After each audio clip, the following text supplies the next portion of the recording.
as the whole world is rattled by Russia-Ukraine conflict, mainly because it could easily escalate into something major.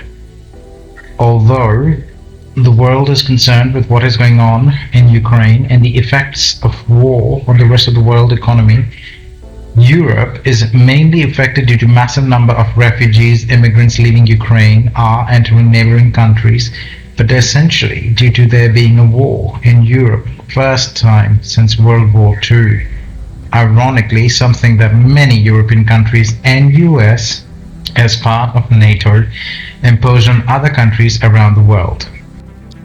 However, even in these trying moments, a dilemma, the virus of racism endures, particularly in the so-called civilized part of the world. The narrative built by the Western media for the Ukrainian people is quite racist, to say the least. It has exposed brutal reality of everyday racism and beyond. There have been reports of discrimination by far right in Ukraine and Europe. Some shocking accounts reported by Asians and African nationals fleeing war zone, mainly international students in Ukraine amongst the 1 million seeking refuge in neighboring Poland, Hungary, Romania, Slovakia and Moldova.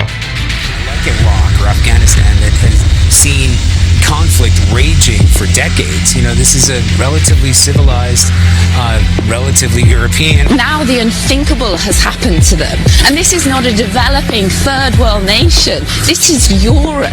On est au 21e siècle, on est dans une ville européenne et on a des tirs de missiles de croisière comme si on était en Irak ou en Afghanistan, vous imaginez?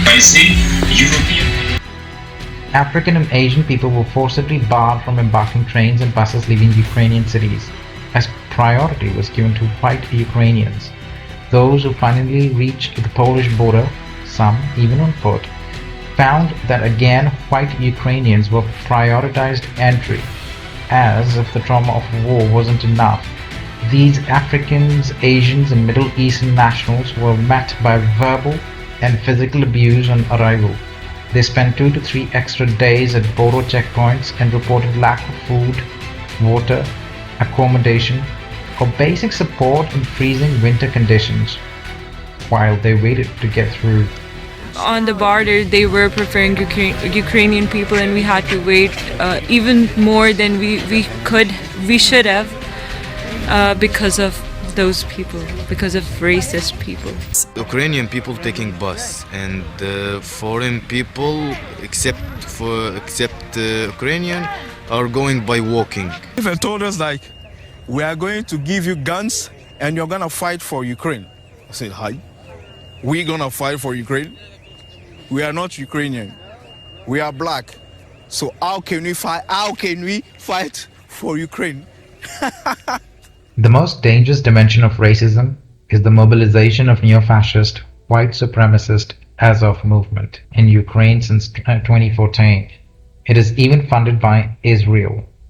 Azov started as a volunteer battalion that was then officially integrated into the National Guard of Ukraine in November 2014. The current Ukrainian government has not made comments on this movement. But as shocking that is, not more shocking than the policy of Facebook allowing praise of Ukraine's neo-Nazi, extremely racist Azov battalion. In the current crisis, Azov is training Ukrainian civilians for guerrilla-style combat with Russian military. While the Azov officially denies adhering to white supremacist ideologies, Azov's street patrol called National Militia were responsible for attacks on Roma in Ukraine in 2018. Azov's propaganda appears to have inspired Brenton Tarrant of Australia in his deadly terrorist attacks on mosques in Christchurch in 2019. This was evidenced by the sonorant, or black sun, on his jacket, a symbol commonly used by the Azov battalion and far-right brands in France. Putin also demands denazification of Ukraine. This institutionalized racism and imperialism in the Ukrainian crisis is the result of power struggle between US, NATO and Russia, underwritten by interests of weapons manufacturers and oil companies. This crisis was long predicted by strategic observers of global politics years earlier.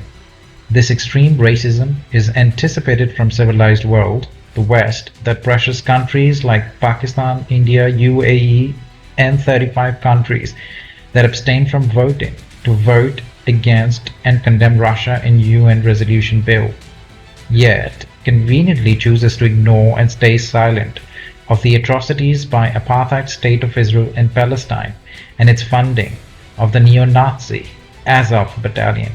But even more shocking is the deafening silence of the leadership in Muslim countries.